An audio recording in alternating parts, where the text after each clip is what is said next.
Storytelling has changed a lot uh, over the centuries, the last few centuries anyway.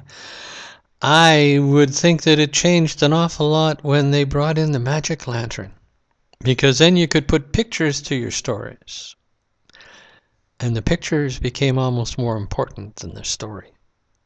Then we have television, movies, videos, all of them bringing change. I'm not saying they're bad changes, but they're changes.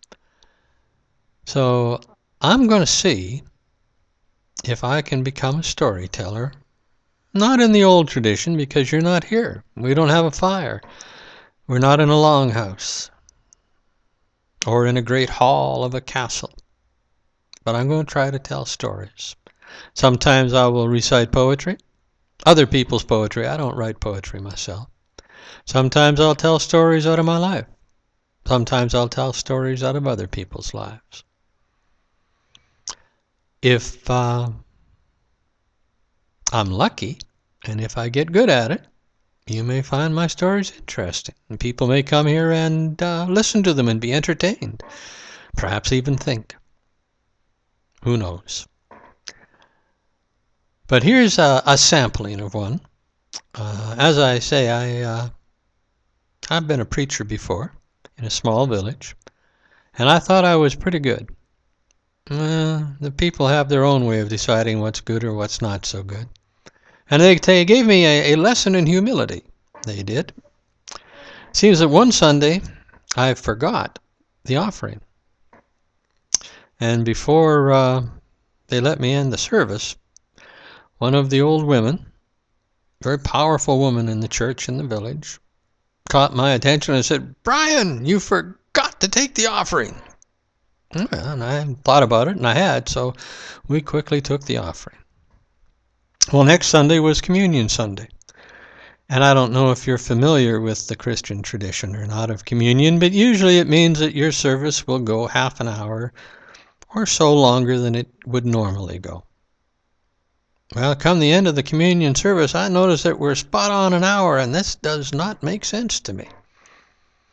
It shouldn't. It should have been an hour 15, an hour and a half. I had forgotten something, but I didn't know what, because I'd forgotten it.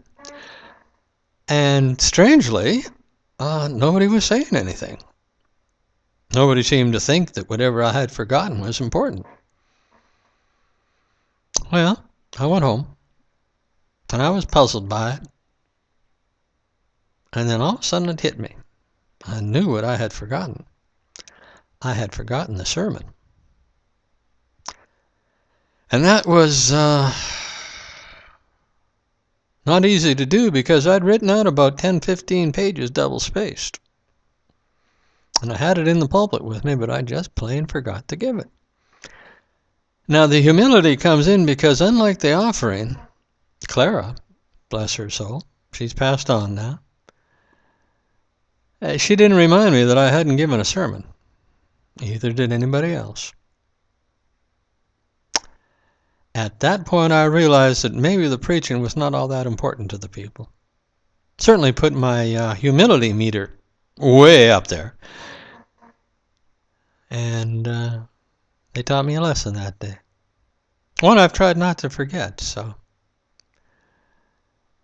this is sort of what this blog is going to be all about. I'm going to tell stories. I'm going to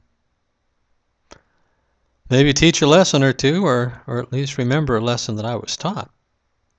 And with luck, you'll enjoy it. So I am reaching over. There's my hand, and it goes over to the mouse. Now I'm looking at the mouse. I'm going to click stop. So this isn't quite the old way of telling stories, but with any luck, you'll enjoy it. Take care. Come back again. Bye-bye.